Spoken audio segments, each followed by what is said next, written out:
नमस्कार दोस्तों, स्वागत है आपके अपने चैनल पर। आज हम बात करेंगे उस ऐतिहासिक सफर की जिसने भारत को दुनिया की टेक्नोलॉजी सुपर पावर की कतार में लाकर खड़ा कर दिया है। जी हां, भारत ने लॉन्च किया है अपना पहला स्वदेशी 32 बिट प्रोसेसर विक्रम 32 और इसके साथ ही आईआईटी धनबाद और असम से भी नए नए चिप्स सामने आए हैं।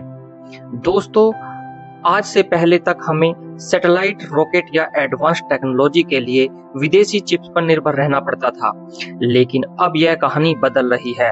तो आइए जानते हैं आखिर ये चिप्स क्या हैं, कैसे काम करते हैं और भारत के भविष्य के लिए क्यों इतने अहम हैं। दोस्तों, अगर हम थोड़ा पीछे मुड़कर देखें तो तकनीक की दुनिया में सेमीकंडक्टर चिप्स की भूमिका किसी रीढ़ की हड्डी की तरह है। ये चिप्स ही हैं जो अपने डिवाइस को चलाती हैं, चाहे वो एआई हो, 5G हो या फिर इलेक्ट्रिक वाहन। लेकिन लंबे समय से भारत इन चिप्स के लिए अमेरिका, ताइवान और दक्षिण कोरिया जैसे देशों पर निर्भर था। पर अब मेक इन इंडिया पहल के तहत सरकार और प्राइवेट कंपनियां मिलकर इस निर्भरता को खत्म करने की कोशिश कर रही हैं।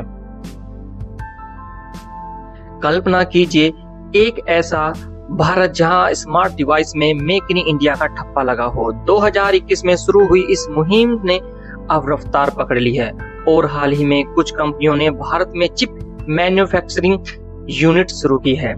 अब सवाल आता है कि चिप्स बनती कैसे है। चिंता मत कीजिए, इसे आसान भाषा में समझते हैं। सेमीकंडक्टर चिप्स सिलिकॉन नामक सामग्री से बनती है, जिसे महीन पत्थर की तरह काटा और तराशा जाता है। फिर इस पर छोटे छोटे सर्किट बनाए जाते हैं जो नैनो टेक्नोलॉजी से तैयार होते हैं, यानी इतने छोटे कि इन्हें नंगी आंखों से देखना भी मुश्किल होता है। भारत में गुजरात और उत्तर प्रदेश जैसे राज्यों में सैकड़ों करोड़ों की लागत से फैक्ट्रियां लगाई जा रही है जहां ये चिप्स बनेंगी। तो अब हम बात करते हैं विक्रम 32 चिप्स की। विक्रम 32 भारत का पहला 32 बिट प्रोसेसर है।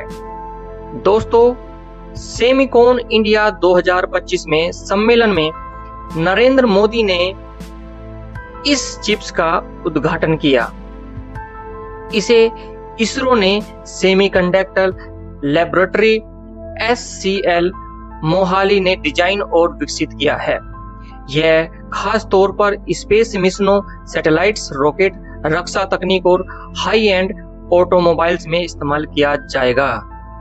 इसकी अगर खास बातें जाने तो यह बेहद रग्ड और भरोसेमंद है, यानी कठिन से कठिन परिस्थितियों में भी काम करेगा। इसमें कस्टम इंस्ट्रक्शन सेट आर्किटेक्चर है। यह फ्लोटिंग पॉइंट ऑपरेशंस को सपोर्ट करता है। यह ADA प्रोग्रामिंग भाषा पर आधारित है और सबसे गर्व करने की बात है कि इसके सारे software tools, compiler, assembler, linkers और सिमुलेटर भारत में ही विकसित किए गए हैं। इसका मतलब है कि अब हमें सैटेलाइट और रॉकेट लॉन्च के लिए विदेशी कंपनियों से चिप्स खरीदने की कोई भी आवश्यकता नहीं है। यह कदम भारत को टेक्नोलॉजिकल आत्मनिर्भरता की ओर ले जाएगा। अब हम बात करते हैं IIT धनबाद का APEECA चिप, जो एक एनालॉग मेमोरिस्टर इम्यूलेटर है। यह इंसान की तरह सीखने और समझने की क्षमता रखता है। यह 1 MHz से 30 MHz तक की फ्रीक्वेंसी पर काम करता है। इसका सबसे बड़ा उपयोग आर्टिफिशियल इंटेलिजेंस, मशीन लर्निंग और न्यूरल नेटवर्क्स में होगा। सरकार ने इसके लिए 1.12 करोड़ की सहायता दी है और इसका निर्माण भी SCL मोहाली में हुआ है।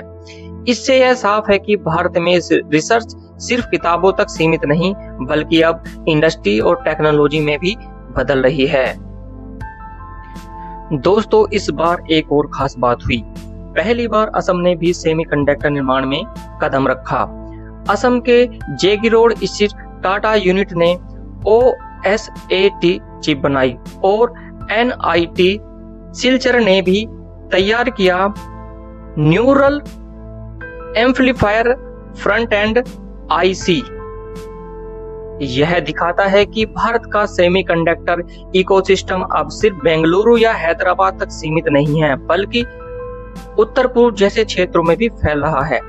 इसे स्थानीय युवाओं और इंजीनियरों को भी बड़े अवसर मिलेंगे। दोस्तों, यह सिर्फ शुरुआत है। भारत सरकार का सपना है कि आने वाले कुछ वर्षों में देश पूरी तरह से सेमीकंडक्टर मैन्युफैक्चरिंग हब बने। इसका मतलब है कि mobile, computer, electronics, automobile, satellite और डिफेंस हर जगह भारत के बने चिप्स का इस्तेमाल होगा। इससे भारत की अरबों डॉलर की विदेशी निर्भरता कम होगी और लाखों नए रोजगार पैदा होंगे। दोस्तों, चाहे तो विक्रम 32 प्रोसेसर हो, IIT धनबाद या APEEC1 चिप या असम से बने नए चिप्स, यह सब मिलकर भारत की सेमीकंडक्टर क्रांति की शुरुआत कर रहे हैं। आज भारत दुनिया को यह संदेश दे रहा है कि हम सिर्फ उपभोक्ता नहीं बल्कि निर्माता भी हैं और बहुत जल्द भारत सेमीकंडक्टर सुपर पावर बनेगा। तो दोस्तों, अगर आपको यह जानकारी अच्छी लगी हो तो वीडियो को लाइक करें, चैनल को सब्सक्राइब करें और कमेंट में लिखें, भारत बनेगा सेमीकंडक्टर सुपर पावर। धन्यवाद।